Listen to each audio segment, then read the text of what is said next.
Welcome to Our Hen House. This is Marianne Sullivan. And this is Jasmine Singer.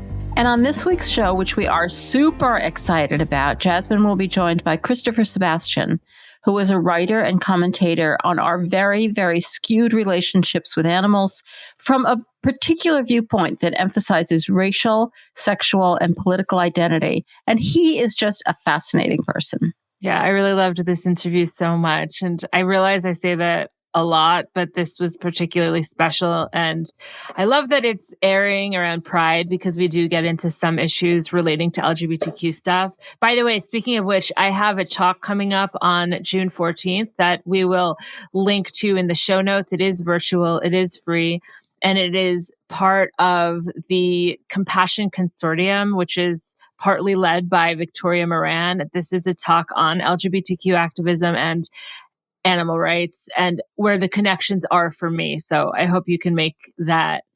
So before we get to our interview with Christopher, in which he does a much better job of explaining those connections than I do, I wanted to briefly check in with you because you have this show that you can't stop talking about. And I figured if you're going to subject me to your constant talking about it, you might as well subject everyone to it. Tell us about it.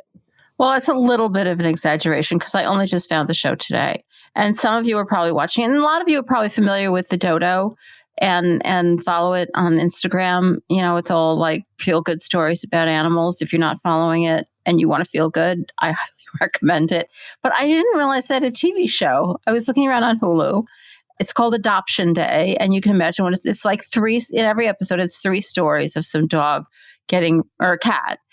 Or maybe there are other animals too, because they don't just cover dogs and cats. They cover companion animals more broadly. This really great story about, oh God, some of them are stupid. Like there was one where these people travel across the country so they can get an Airedale puppy because the puppy was rescued. The puppy's mother was rescued from a puppy mill. And I mean, all right, it's not stupid, but it's not really my thing. Like the whole breed thing. But some of the other ones, oh my God, I won't go on because you can imagine. Well, it sounds perfect. The blind pit bull. Oh my God, she was so sweet. She was in the shelter for 6 years, which is really a problem. But then she found her home. It's always nice to have feel-good things that we can point people to because so many of the things we point people to are just like depressing. Although we have the inherent hopefulness of many of our guests, I would say. So, I guess I'm a little shy on hope these days, but I'm trying. I'm working on it. I'm trying not to go too dark. Yeah, that's actually something that I talked to Christopher about. We actually talked about hope in the bonus segment, and it was a really moving moment. It was actually just really raw and sad, but it was also sort of beautiful. So, you know what? Let's just play that right now, that part of the bonus segment. What gives you hope? This is a difficult question. Hope is not easy to come by. I'm sorry. I think we're having this conversation for the listeners the weekend after 13 people were shot and 10 people were killed in Buffalo, New York, in one of the most shocking mass shootings in what feels like a lifetime of mass shootings in the United States.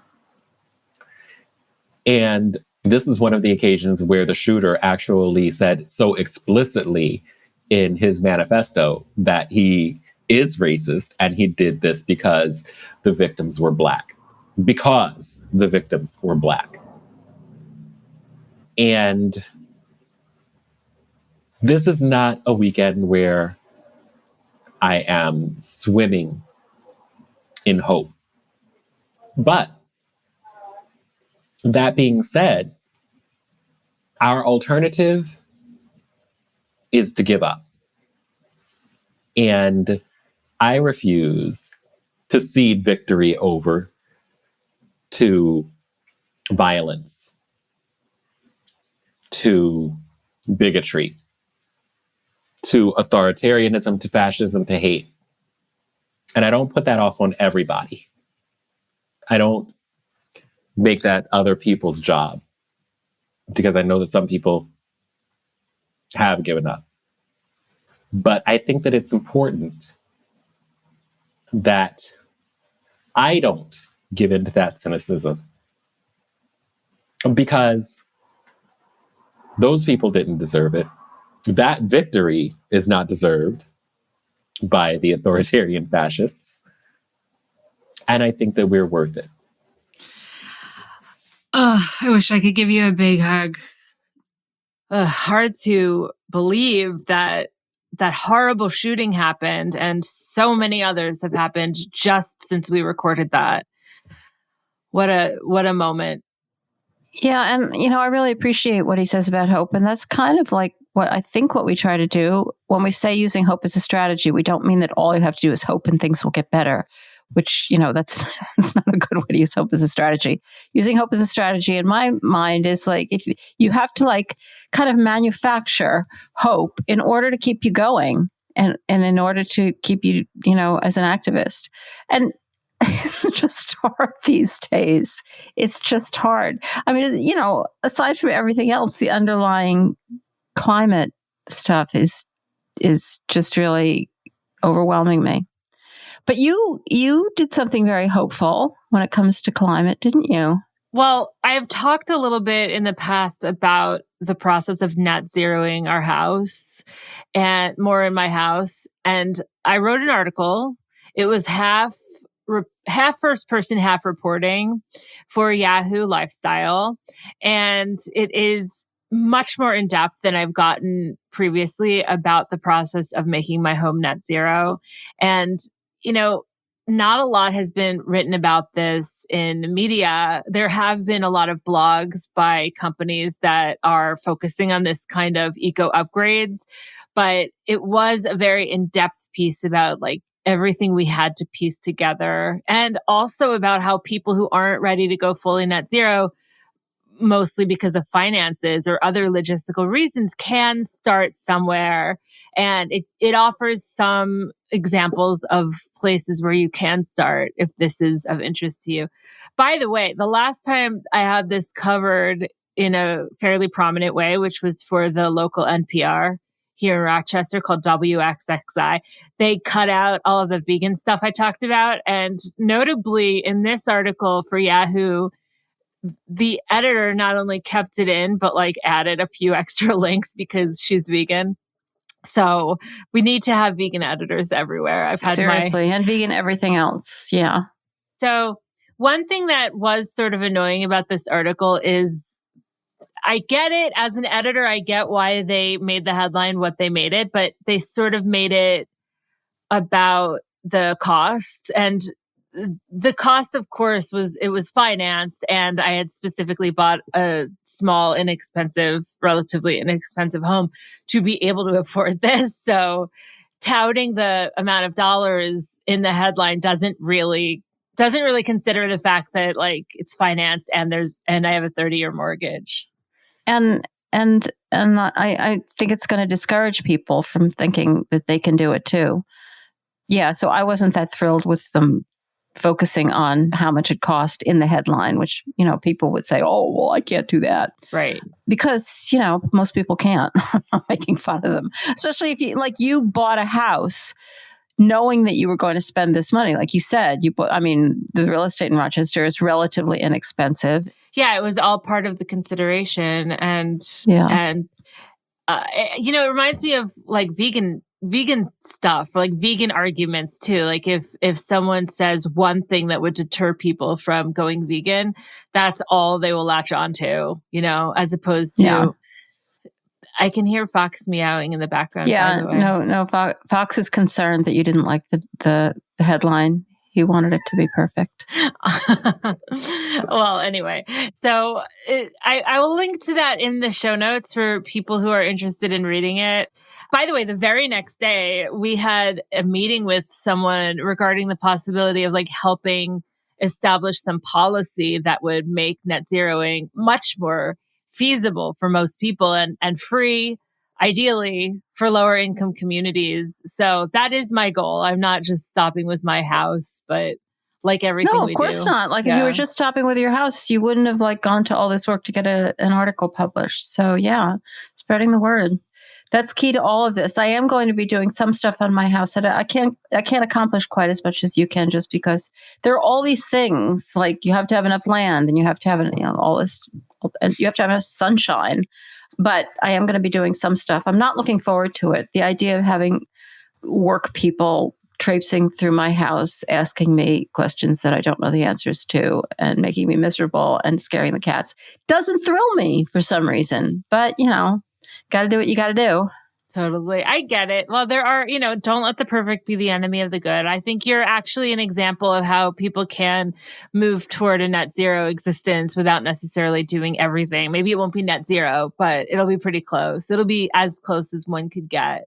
I mean, I'm not worried about it from a morality point of view, because I know that I'm fortunate enough to be in a place where I can opt to supply my electricity, if I make my home all electric, from a renewable resource. Of course it costs more money, because it always costs more money to be a good person in this world, but it doesn't cost that much more. But I kind of do worry, since I mentioned earlier that I was in kind of a dark place, like whether we'll have the kind of experiences that Texas had last year, where the grid, just isn't holding up. I expect things to get tougher than they are now. I do. Yes, of course. Absolutely. Well, that's why I'm grateful for people like Christopher Sebastian, who is our guest today, as you mentioned. And, this was such an iconic interview for us that I think we should just get right to that. Absolutely. I can't wait. Christopher Sebastian is a technical writer, journalist, and digital media researcher. He is the director of social media for Peace Advocacy Network, a senior fellow at Sentient Media, and former guest lecturer at both Columbia University and Cornell. Using a multidisciplinary approach that includes media theory, political science, sociology, and mass communications, he writes about how our attitudes about racial, sexual, and political identity shape our relationships with other animals. And he will be joining Jasmine right after this. Abbott's Butcher is leading the next generation of plant-based meat by using real food ingredients to craft premium plant-based proteins that are flavorful, protein-packed, and super versatile. Abbott's Butcher is the only plant-based meat brand that is free of soy, gluten, preservatives, and canola oil, and they never include any added natural or artificial flavorings. Their meats are absolutely delicious and so easy to prepare. Even I was able to do it, and as you might know, I'm not the best cook in the world. I particularly enjoyed the chorizo, which we prepared alongside a bunch of vegetables as a sort of taco salad. It was so good and so easy, and I myself mostly eat gluten-free and mostly eat whole foods, and this fit right in. We also tried the incredible chopped chicken and the ground beef. And the ground beef, I added some vegan cheese, and it kind of gave me like a hamburger helper feel. I loved it. So look for Abbott's Butcher chorizo in Target stores, or visit abbottsbutcher.com. And I'm going to spell that for you. That's ABBOTS butcher.com. Again, it's abbottsbutcher.com. There's 2 B's, 1 T. And that way you'll find a retailer near you. I love this, and I know you will too. Welcome to our hen house, Christopher. Thank you so much for having me today. I'm really, really looking forward to talking to you. And I think we both said before we started recording that we're both nervous. I don't know if either of us know why, but we're just going to be transparent about that. We're both nervous. So we're in this together. And I think maybe I'm nervous because you're sort of iconic to me. Like I follow your work and I haven't really met you yet. So I just sort of feel like that Beatlemania thing that people get, like it's Christopher. It's Christopher. Are you serious? Oh my God, no. Like I jump into my trousers with both legs, just like everybody else. Well, okay, that's good to know. So I am going to get over my nerves and just sort of jump in. I'm going to jump in with like the big question, just to get it out there. So we're going to go right in here. You have said that speciesism is situated inside a racist and classist system. So we're going from jumping into your trousers with 2 feet to speciesism being situated inside a racist and classist system. I know that this is a big question, but can you give us the overview of how you relate race to animal rights? Absolutely. I like, first of all, like me coming into this work was kind of late. I feel like I've been following you and all of the people that I think are iconic for like far longer. I started down this journey maybe 7 or 8 years ago.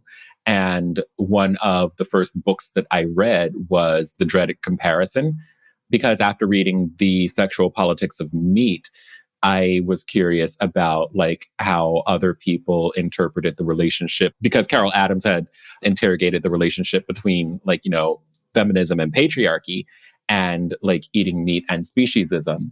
And so I was curious, like, what existing literature was out there that looked at this from a racial perspective. And it absolutely floored me. So, like, that scholarship was just kind of like a launch pad in addition to like reading the scholarship of people like Breeze Harper.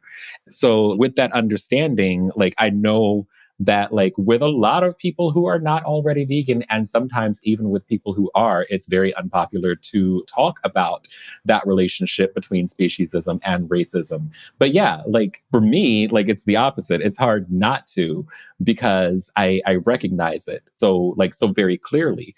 The animalization of Black people, of people of color by and large, and how identity or political identity like plays into our relationships with other animals, and how we interpret that, or how we integrate that into our relationships with one another. And you see just like throughout social media or throughout political discourse, how like that animalization occurs and what that looks like. The memes that have people like Michelle Obama portrayed as a monkey, or like both of the Obamas, Serena Williams. It's so like it's so funny to actually see, not funny, haha, of course, like how frequently Black women are the targets of this animalization. But what's at the heart of that ends up being like my own interrogations. Like it's the fact that like Black people have never actually been seen as fully human ourselves. And like, one of the first steps to depersonifying any group or taking away the rights of any group is to present them as something that is either less than human or other than human. Which is why I say that such speciesism is situated within that. Like even when you go back to like the 1700s and the 1800s, and you see the theories of like polygenesis, which already as a scientific, in air quotes there, theory that posits that like different races actually come from different species, which even though we know intellectually that that's not true, we don't actually see that played out in society so much. So like we haven't moved on in meaningfully significant ways since then. And mostly European people have used this as like an impetus to own Black and brown people. I know it's really sensitive to talk about, and I try to approach it as sensitively as possible, which means that this isn't a conversation that I'm going to have with somebody when I'm, say, leafleting, for example. This is something that is happening in in classroom settings, and in settings where people are aware of like what they're getting into and can meaningfully consent to this type of dialogue. Because if you're not prepared to have it, and you're not aware that you're getting into it, then this is going to come across as absolute lunacy for a lot of people, and and incredibly degrading and dehumanizing for Black and brown people who are largely wrapped up in our own ideas about speciesism, if we even know what it is to begin with. Mm. Okay, well, there's a lot there that I want to sort of unpack. So I want to sort of focus for a moment on the current, I'm going to say, institutional animal rights movement. So what's wrong with it? What's wrong with nothing? What's wrong with the current animal rights movement? Like, let's focus on that. And then what can we do better? Because this has been a big topic of late in the animal protection world. And, sometimes I don't know if I'm just like really in a bubble in the fact that this is a focus. So I'd love your insight. Is it a focus? Like, I don't know. Like, we could spend a whole hour just talking about that alone. Like, I think that it becomes a focus a couple of times a year. Usually in the United States, we see Black History Month come along, and like people largely like have stopped doing this with me because because I'm quite vocal about it. But it's usually sometime in late December, early January. Oh, we're putting together a list of Black vegans, or or something. And so it's like, oh, this February is coming up, so I guess we're doing that. And in the UK, you have Black History happen in the fall, and it's October. And so you go through this whole thing again. That is really disappointing. The animal rights movement or the animal protection movement, and I never know what to call it, or even if indeed they are the same movement. So I apologize if I'm clumsy about language around that. But I think that there is a problem with race, as there would be a problem with race in pretty much any movement for any type of liberation that is not led primarily by people of color. And I think that that's one of the central things that we would look at. Largely the presentation of animal rights and animal liberation is white and middle class. Some of that is by design. And some of that, I will absolutely say, is something that is a perception that people outside of the movement are quite comfortable with. Because if you can say oh, this is just a bunch of middle class white people who are doing middle class white things, then it alleviates one's responsibility for meaningfully engaging with our own bigotry toward other species. And so you see from within the movement, this is the face of it. And outside of the movement, people who are very comfortable making sure that it stays that way, or at least in their own minds, because the consequences of that would mean having to rethink how we treat other animals. And that's incredibly difficult. And I don't think that our problems with race and race relations are necessarily intentional. Much of the racism that we experience is actually institutional. And as such, many people don't really think about it, don't think about what they're doing, or or the ways that we engage with one another in our advocacy. And that's something that we definitely need to work on. As a broad overview, that's what I can say about institutional animal rights and animal protection, the way that it exists right now, at least in North America and much of Europe. And that's actually another thing that that really needs to be addressed. The fact that we don't really highlight how animal rights and animal protection look in the rest of the world, in the global South, in Asia, and in African countries. And I think that that's a real that's a real shortcoming that we have. And one of the things that I would definitely like to see us address in much more meaningful ways. I'm not sure how you're going to answer this next question, but in light of everything you just said, do you ever know how you're going to do you ever surprise yourself when no the thoughts idea. come out? Okay.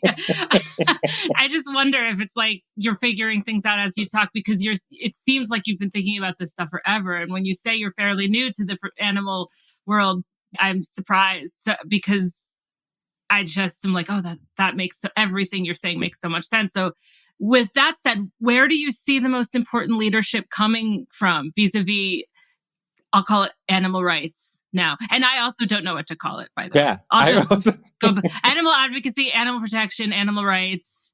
We're using these words quite interchangeably right now. The vegan movement. I don't even know what the vegan movement, but anyway, where do you see the most important leadership coming from now? Or is that question worded incorrectly? Maybe the leadership doesn't come from the animal protection movement. What are your thoughts? Oh boy, I think that the best leadership, the most exciting leadership that I see, comes from the grassroots. And and I get excited about that, because I think that our institutions, or the nonprofit industrial complex, as some may call it, it leads to a lot of co-opting, a lot of focus on things that I wouldn't necessarily agree with, a lot of focus on consumerism, a lot of focus on capitalism, but from the side of the capitalist class, as it were, and not from the perspective of the working class. And I think that that's what the grassroots organizations and small groups that I see, that's what they get right. And that's one of the things that that I really appreciate about them. And these things aren't universal either. For example, I would count organizations like Food Empowerment Project as a nonprofit. It is a nonprofit, but at the same time, it is very grassroots because it's very focused on a specific region of the United States, particular groups of working class people who are part of multiple overlapping identities, farm workers, people of color, people who are working class, and and people who generally are invisible in the larger movement. And as such, I think that the folks who are operating at Food Empowerment Project do an incredible job raising the issues of farm workers, the people who pick our vegetables, the people who are exploited in the agricultural system. And of course, Lauren Ornelas has been the founder and executive director, and she is herself a Chicana woman, as she self-describes. And she's just an absolute powerhouse. I really look up to her, and I really appreciate the work that she does, and every opportunity that I'm able to just highlight the things that she does and that FEP does within the movement, and also for several different minoritized or marginalized groups of oppressed individuals. And I think that that's really important. But then I look at other organizations that focus on developing cultured meat, or focus on consumer trends, or introducing new products into the supermarkets or into restaurants, or whatever have you. And I think that that's where a lot of the institutional power and focus goes. And and as such, and I don't make people wrong for that, but I think that it marginalizes. It puts on the margins the actual animals themselves. And I get why there is a temptation to do it. I get the reward in doing that. People are afraid of animal rights. It's really scary and really overwhelming and intimidating to have to talk to people about animal oppression. People have absolutely no idea what speciesism is. And what do you mean I have to think of animals as actual persons? And that's not a conversation that people want to have. And so it's easier to sideline animals as an issue, or speciesism as an issue, or as a meaningful oppression itself, and focus on I can just focus on changing people's eating habits. But changing eating habits is only one aspect, in my opinion, of changing our relationships with other animals. And that may or may not come with people actually confronting the realities of what speciesism is.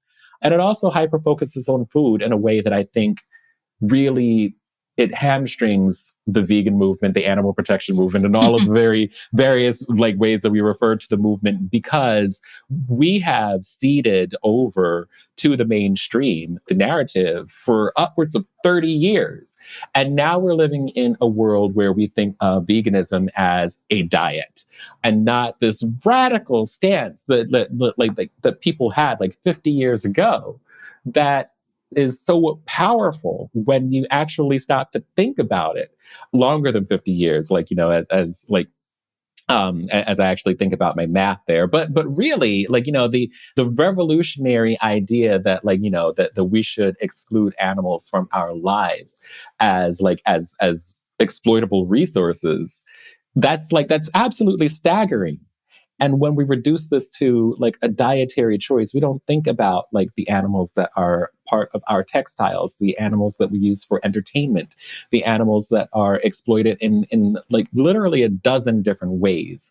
Now we leave the door wide open for people to absolutely make accusations about health, or mostly baseless accusations of that, and allow people to say that oh, this is classist and this is elitist, and all of these many other things that the people say. And sometimes these things are very much rooted in classism. and ableism and all of that. But people use it as a cudgel in order to in order to further minoritize animals. And that, I think, is a problem. And we want to minimize that. We want to reclaim the revolutionary idea that that other animals are not exploitable resources. That's something that I think is lost when we allow institutions to get away with what they do. Yeah, it's at our hen house, we talk to everyone across the gamut who are changing the world for animals in a variety of ways. And by the way, I am thrilled to hear you talk about grassroots, because that was like my roots here in this world were in grassroots in New York City. My bedroom in this tiny little apartment was full of these leaflets that I would go to sleep and they would be by my feet because that was the only spot that they would fit. And the protest signs would fit behind shelves, and it was cool. Like, it was cool times. And I didn't obviously realize how quickly it would shift into what it is now. And I think that's partly what our hen house was born from, just like an exploration of all of the different ways people are working on this. How would you describe your personal theory of change, at least when it comes to animals? Oh boy. I do think that it's super important to have like a plurality of approaches and operate from a plurality of theories. Do I have a theory of change? I'm not even sure. I think that my focus personally has evolved in a lot of ways. And I'll reiterate that I don't make people wrong for focusing on food. My God, I absolutely love new products. I will go to the grocery store every day and buy something new and vegan that I haven't tried before. Just side note, if anyone is listening to this, I think we have enough burgers.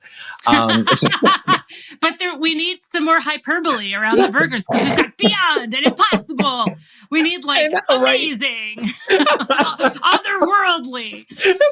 I'm definitely you should absolutely trademark that. I want otherworldly burgers to be a thing. I should. Okay. Run down to the patent office as soon as this call is over. As soon as we're done, I'm going to do that. So that said, I've evolved from being very online and really trying to a couple of things, really trying to learn from people who have been in this movement for far longer than myself.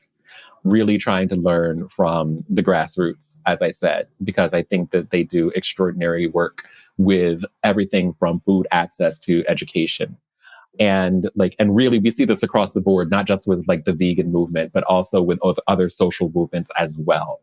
And all of these things, they start in the grassroots and they filter up. And then someone who is earning a 6-figure salary, who is the head of an organization, it's oh, I came up with this brilliant idea. And it's I think that somebody probably did 5 years ago, and and it's worked its way to you. But that's okay. That's also okay. We won't get into that, or maybe we will later. But I've moved into more of an academic space and experimenting with sometimes theory, but also specifically with media, and just utilizing my own background to relate to people better, or to help people better understand this. And a lot of that actually comes from Black feminism, reading bell hooks and what she's had to say about the use of pop culture to help people to better understand theory, which is itself pretty dense and difficult for a lot of people to consume. And it's also time consuming. And so if you're time poor, nobody's going to sit you down and and say here's 40 books by people who've been dead for 100 years, read that and get back to me. That's a mistake. But just making it fun and exciting for people. Fawn Analytics actually just came out with a study talking about what's really effective advocacy, and I was really surprised to see that social media posts, which of course with my media background, and having said that I've been very online for a long time, I was happy to see news articles was another one, and me being in journalism, that's something that was really exciting, and classroom experiences as well. And I'm oh yes. I felt that was super validating to read that study and the results of their study, because those are the 3 things that I have been doing, spending my time in the classroom and really recognizing that, listen, I've got these people who anywhere from 10 to 25 people, a semester at a time, and really hammer away at all of our preconceived notions about what it means to be vegan, or to engage in animal rights or animal liberation, or how important animal liberation is to all of our other work that we're doing, or alongside all of that work. but also focusing on those news articles and just like kind of almost infiltrating spaces where you would be able to have this enjoy like a level of effectiveness without working too hard, like kind of getting into these institutions, like these institutions, the fourth estate, like journalism, like academia, and really like being able to express exciting new ideas to people who like haven't really had to engage with that before. These are the things that I think are extremely important and really effective. And yes, of course, social media. We've seen how social media has had an effect on people's behavior, largely to the negative. And so, like, that's part of the reason why I have moved away from it, because I find it really difficult to manage communities in a way that doesn't turn toxic or reward outrage merchants or negativity. Like that's really hard work. That's really hard work. I leave it to much better people than myself. But yeah, like those are those are the ways in which I have, like, I've largely been engaging with animal rights for probably now the past 10 years. Well, as a specialist in media, how do you feel that the animal rights movement should be using social media most effectively, like both at the institutional level and the individual level? Oh my God, Jasmine, are you telling me to pull out the magic wand or the Yeah. pixie dust? Oh boy. Like I've talked to people about this many different times and many different ways. And I wish that people would listen. Um, Well, our listeners will listen. So, this is good. This is good. But like institutionally, like I actually said after the 2016 election, I really want people to pay attention to the way that social media affects people, how it really like manipulates our cognitive behavior. And it can be used for good. It really can be, but we have to be very intentional about that.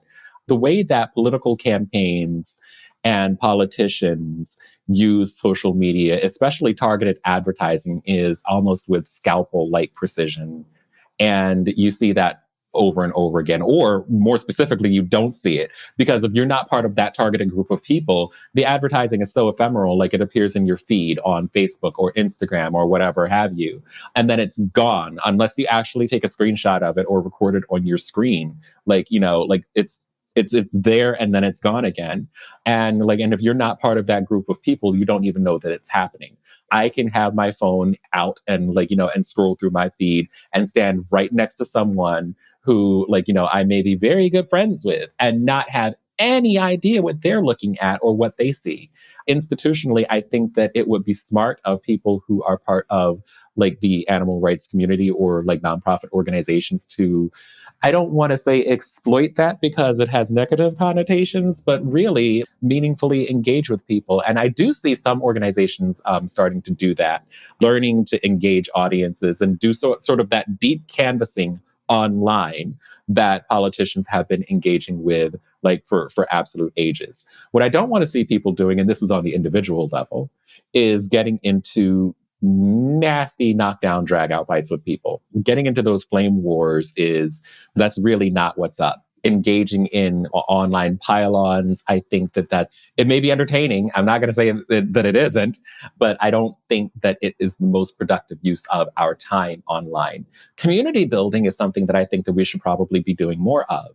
And back in the day, because I'm 100 years old, so I get to say back in the day, like back in the day, we had a much more democratized internet where people had to work for their communities. You had to go to, say, Black Planet. You had to go to Yahoo groups or whatever, and you either received a daily digest from them, or you went to your specific groups and you engaged with conversations with people there. Does that mean that all of those conversations were cooperative and uplifting and revolution? No, it absolutely doesn't. But there was a much smaller potential for people to get into the nasty types of flame wars that we see online. We didn't cede all of our critical thinking and opinion making to the outrage merchants, as it were, who had the loudest voice. And that was part of Web 1.0, if you will. Now we're living in an internet space where a lot of there's not a lot of unclaimed real estate on social media, if you will. You've got Facebook, Instagram, Twitter, TikTok, And so like we've had to like reorganize ourselves in a way that isn't necessarily set up for having productive conversations. We're ruled by algorithms rather than going to groups like I had described before that put like inflammatory or incendiary content right in front of our faces and demand our outrage. And like, we're living in the attention economy now. And we respond in that way. So like I think that if we're more intentional with our social media use, I think that we will see better gains. Don't look for a news article that like, that has negative comments on it and then like, shoot off like, find your targets and shoot off a bunch of opinions. This sounds like really chaotic advice because like all of the platforms are different. And so we have to treat them differently. Primarily right now, I'm talking about something like Facebook. But curate your social media experience so that you personally don't suffer with your own mental health and you're not causing other people to suffer either. I think that there is like, I was actually just, oh man, I'm thinking about like a podcast that I was listening to a couple of weeks ago that was actually talking about like one of the social media communities that is in Vermont. It's going more into what I would call like the Web 3.0 or 4.0 space, where we kind of reclaimed that Wild West feel of 15 years ago, but moderating communities in a way where you can only post once a day. You have to have a lot of stamina to like carry on an argument with somebody if like this is your one post that you get today. So you better make it count. It immediately reduces the air in the room and takes that out. Like, what? Am I going to post a dog pic? Am I going to respond to something that actually meaningfully serves me? Or am I going to get into these fisticuffs with this person that slightly disagrees with me, like, or the bigot? Like, like what am I going to do? Like, with that. And I think that itself is so revolutionary. Kind of like reclaim our social media lives from the algorithms, if you will. I think that TikTok, while there is a potential for like some incredibly damaging behavior on TikTok, and we can talk all about social media from there, I think that TikTok actually has a very different experience from like, say, Facebook or Instagram. Like TikTok does not put the comments right up front. You move from video to video with like rapid fire breakneck speed. And so like there's a time suck there. And there are some studies that are starting to emerge that indicate that this has a negative impact on our short-term memory. So limit your time, but there is a lowered potential for you to get into fights with people because you've moved on to the next video before you actually click on the comments most of the time. And TikTok's algorithm may or may not be geared for outrage, but I'll tell you what, I don't see Nazi talk. I don't see right-wing talk. I don't see bigot talk. Their algorithm is curated in such a way that you see exactly what you want to see. And you have to work a little bit hard to get to that other side of TikTok to see the things that you don't want to see. So I think that that's like, that's a good experience. Twitter, I don't know. Let's see what happens if like, if Elon Musk continues with his bid to buy it, which is kind of shaky right now. That may or may not happen. But that's what I would want to see on the institutional level, a better use of targeted advertising to actually reach out to specific audiences in a way that's going to meaningfully connect with them. And on the individual level, I would love to see people like just more engaged with the angels of our better nature. And I have not always done that myself, but engage in much less toxic, damaging, emotionally abusive behavior online and not give those platforms the satisfaction of doing that and know when to step away. That's what I would want to see. That was a very long answer. I'm sorry. Well, no, it was actually really valuable. And you brought me back to like the very late 90s of internet when I was around 20 at that time. And I just remember like really wanting to go and connect to like AOL and the like that horrible noise of the connection. And you're sitting there waiting. So there's a wait element. And then I found like these, my world was Broadway. So I found these old gay men in all of these like Broadway spaces, and they became like my friends. And the most outrageous thing I would post is that like Patti LuPone was robbed of her Tony, and and then you go to bed, and that was it. So it's true. Like it has gotten the better of us, and I love the way that you're talking about sort of either having groups manage the quota or maybe you self-manage the quota, like having a consciousness around what we're doing, both in terms of the quality of what we're posting, but also in terms of the quantity, I think will help us in immeasurable ways. That's great advice. Patti LuPone was robbed of that, Tony. I agree with you. I agree with you. So what about mainstream media? Like, will it ever be possible to get it to cover animal issues deeply and fairly? Absolutely, yes. I'm not saying that it's going to be easy. I'm optimistic. And I do think that this goes back to popular culture and our use of popular culture. I'm very, like, I have to say, I am so grateful. I lead such a fantastic life. And I have to remind myself how grateful I am for that every day. I got to write an essay for a book that is being published by Amelia Quinn and Laura Wright. And it's the Edinburgh Companion for Vegan Literary Studies is what it is. And Amelia Quinn is brilliant, by the way. She, everyone references Carol Adams because she's like the great great granddam of vegan theory, and I appreciate her so much. But Carol Adams had written, and there's going to be a point to this story, but she had written a chapter in The Sexual Politics of Meat around Frankenstein. And Dr. Quinn, Amelia, she had taken that as her inspiration for developing a literary theory, or a theory around a literary trope of the monstrous vegan, because Frankenstein's monster, of course, as presented or as argued by Adams, is vegan or vegetarian. And so what exactly is a monstrous vegan? And I think that there are 4 qualities or characteristics that characterize what a monstrous vegan is. 1, they don't eat meat, obviously. 2, they are born or birthed outside of the confines of heterosexual reproduction. And of course that fits with Frankenstein too. They have an attachment to literature. And there is a 4th quality that I can't think of right now, but but borrowing from Quinn's work, I actually got to write a chapter on Wicked, which was originally a novel in the mid-90s. We're going back to the 90s, you and me here. I think we're roughly the same age, but I read Wicked back in the day and I thought that it was absolutely brilliant. But then the Broadway production, the musical, came out, and so many of the elements of the original novel have been stripped away. And now we're talking about a film adaptation too, which potentially will further remove those elements. And so many people, when I talk to them, have absolutely no idea that Elphaba, the Wicked Witch of the West, this is the story of a person who, this is her origin story, if you will. She was a radical animal rights activist. She was a political dissident. I saw Wicked maybe 15 times, to be honest. And I couldn't believe that not everyone around me realized that this is an animal rights story. I didn't understand. It's right in front of you. It doesn't even require interpretation. She's freeing the monkeys. She's what? freeing the monkeys. Literally.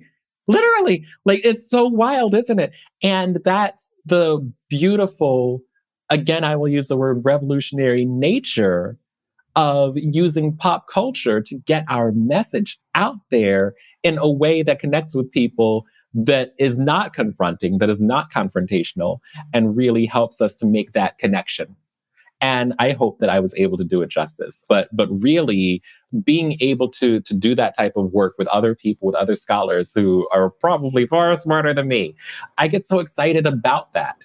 And and you do connect us to other movements as well, because I quote Bell Hooks and her use of pop culture and what she had to say about it. But so much of this goes back to my late 90s relationship with other publications that I have been inspired by. I look at Bitch Media, which is now sadly closing this summer. I didn't know that. Oh, Bitch Media is ceasing operations. I hope that I did not bring you down. Look it up. Wow. It is incredibly, Bitch Media was such a huge thing for me. It was such a huge pop cultural phenomenon. But one of the things that I thought was so subversive about Bitch Media is that when it was just a magazine, and I say just in air quotes because it was never just a magazine to me. I thought it was what? Even the word bitch, putting that into the, into the public lexicon when it was not popular to do so.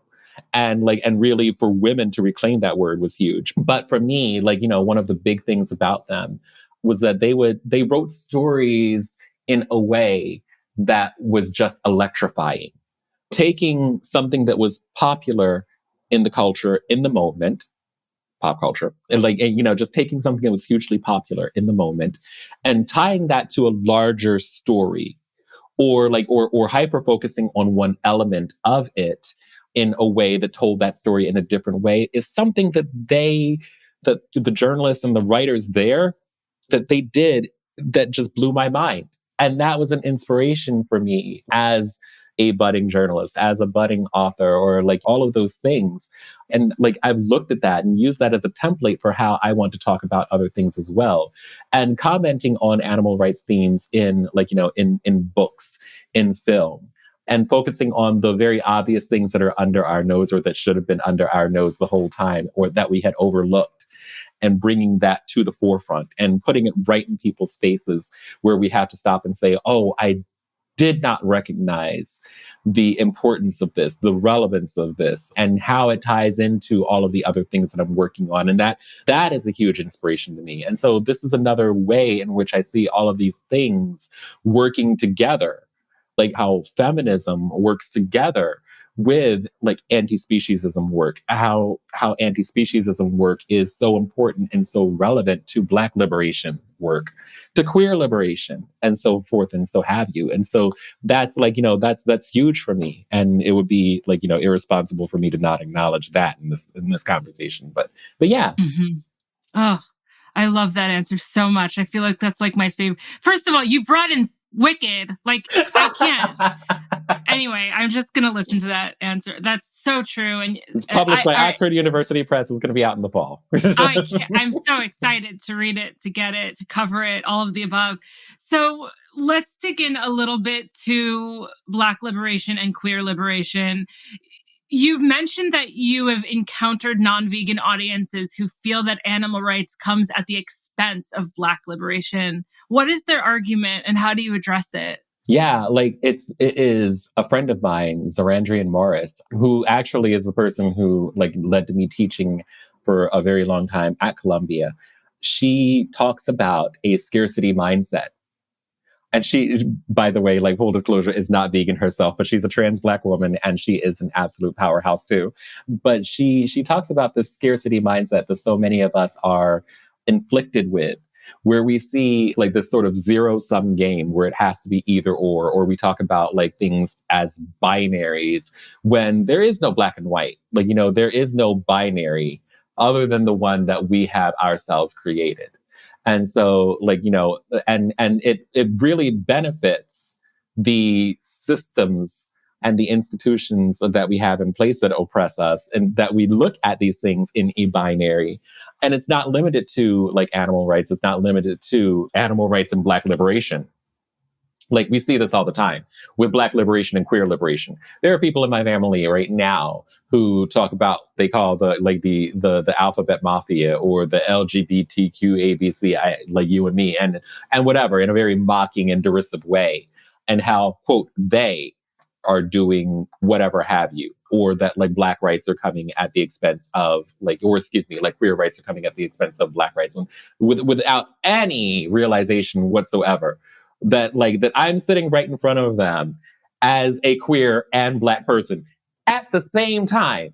At the same time, so many of the people who have fought, who have been arrested, who have died for Black liberation have been queer and are so right now. And so like aggregating these things out and pretending that like we are all not part of a minoritized community is to our detriment. It only benefits our oppressors. When people say, oh, the Mexicans are coming over to the US to do whatever it is that I guess Mexicans are doing, live, and that's going to take away from my rights. Like, when the United States inevitably like succumbs to being a minority majority nation, Latinos are likely to be one of the largest groups. That means absolutely nothing, because Latinos are still like minoritized. They're still experiencing oppression. Like, it doesn't take away from my Black justice, like to support other minoritized communities and vice versa.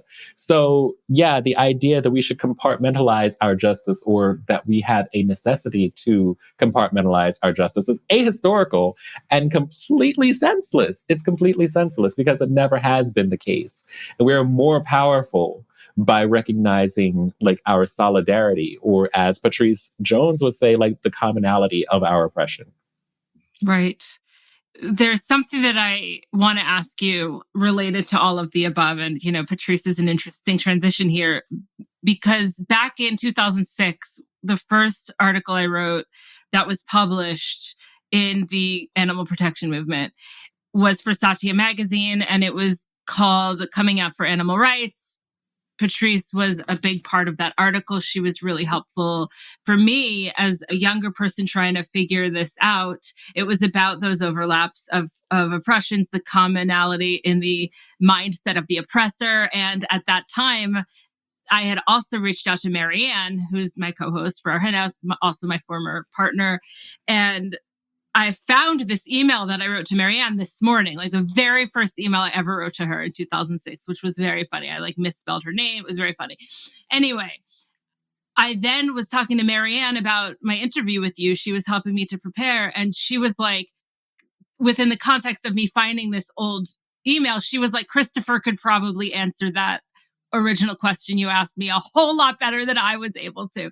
And it was about those overlaps between the LGBTQ movement and animal rights, and between the commonality of the oppressor and just the various overlapping issues. This was core to my animal rights activism. I came from the AIDS awareness movement. I came from the LGBTQ world.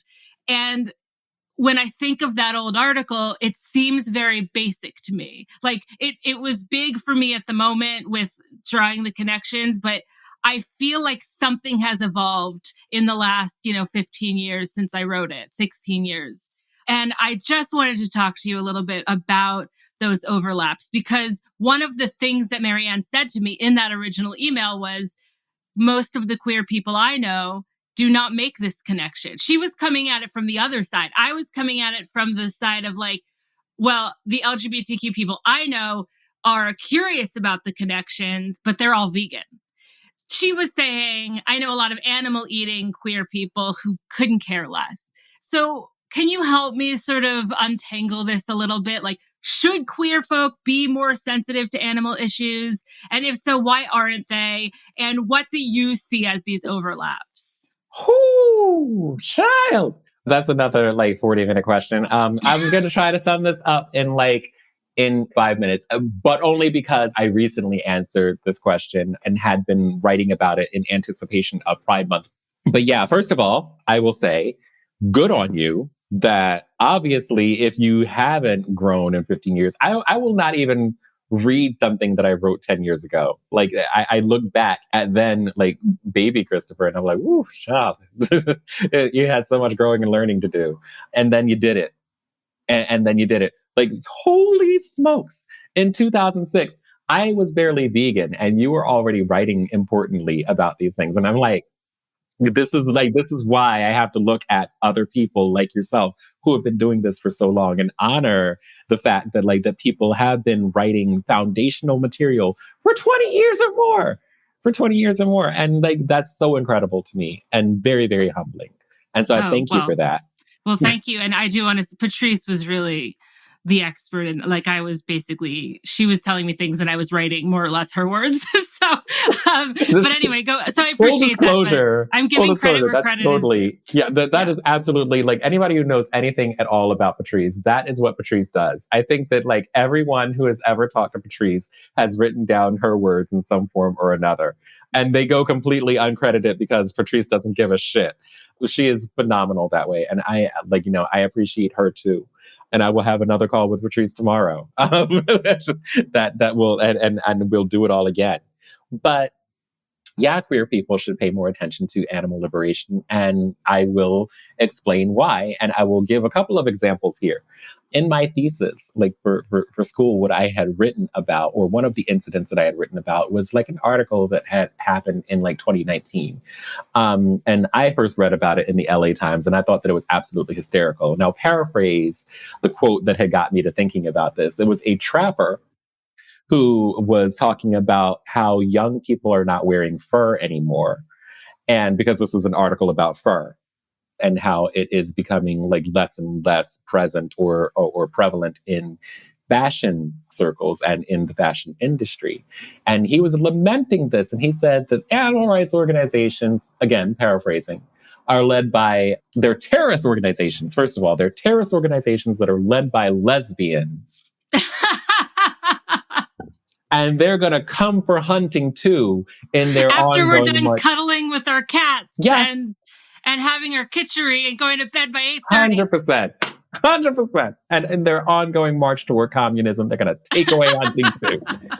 So he schools communism in there. And I thought, oh, well, this is rich. There's so much in like 2 or 3 sentences to work with here. Brilliant. Let's start with the lesbians. Why? Like, not only did he focus on people who were queer, and not only did he tie this to communism, and there's so much to be said about that, he hyper-focused on lesbians. And why lesbians? And what I argue is that he focused on lesbians because to the patriarchal like system that we live under and to people who revere it, lesbians represent the biggest threat because these are women who are so terrifyingly self-sufficient that they demonstrate that we do not need straight men.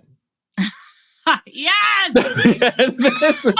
And so whether he intends to do this or whether it is completely subconscious, and I do think that it's subconscious, that is one of the things that I observe. Like, it's so much of queerness has to do with the devaluing of women and female identity in one way or another. I would say that's like 75% of queer antagonism and homophobia right there. Transphobia too. And to tie this to, again, communism, I think is absolutely hilarious, but incredibly telling. Because I'm quite certain that like this person didn't even have any idea what communism is. He's right, by the way. Like I've frequently told people since then that like, you know, this is all part of the manifesto. It's on the website. Like we've got T-shirts about it. We're not even hiding it anymore. And I do wish that lesbians were running these terrorist organizations because I think that we'd be enormously successful. If we had all lesbians doing this, we would have been finished I'm in. ages ago. We'll start I'll make it happen. Maybe so tell other people, like, you know, we could have had this wrapped up by now. But the other thing, and the perhaps more important thing, is that like there's a recurring theme that is shared between like animal liberation and queer liberation, and that is the continued sexualization of queer people and the animalization of queer people. That's not so dissimilar to the animalization of Black people in the society that we live in.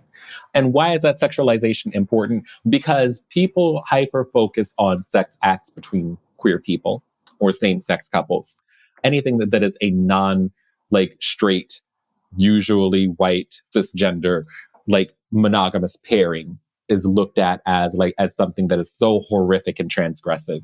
But very frequently, you'll see people from politicians to the everyday person on the street who equate same-sex attraction to bestiality in one form or another. There's actually an example that from TikTok I pulled last week of someone doing this. And why is it bestiality that people so frequently reach for? And really what I'll tell you is that it has to do a lot with projection. What I argue is that we project, we hypersexualize queer people and we project bestiality on queer people as a cover for what mostly heterosexual people are doing. The 3 things that I had identified are that, number 1, people are already having sex with animals, or I should more specifically and explicitly say people are already sexually assaulting animals. Most of the people that are doing that are not queer. And people largely, the number 3 is that people largely don't care that that people are committing sexually violent acts against other animals, as long as we are benefiting from them. Because most of the bestiality that occurs in this world is occurring on a farm someplace. Is occurring when we reproduce or forcibly reproduce companion animals. Is occurring when we create these new lives in these incredibly exploitative systems every single day in the service of capital. That's what we're doing. And we take all of that violence and we project that onto queer people in the most disgusting and dishonest fashion possible.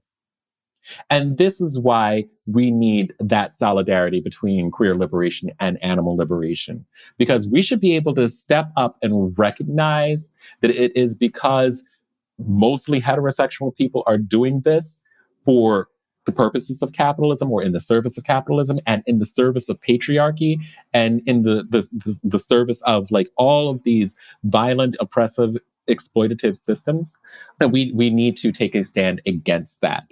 We need to recognize that like we need to be in solidarity with other animals who are experiencing this type of violence. And what do we do instead? We engage in the gay rodeo, for example. We engage in all of these systems to prove that we are able to assimilate into these violent systems ourselves rather than try to dismantle them. And like we see that over and over again. That's the ultimate goal. Without even realizing like how incredibly queer the animal world is. If we force mainstream society to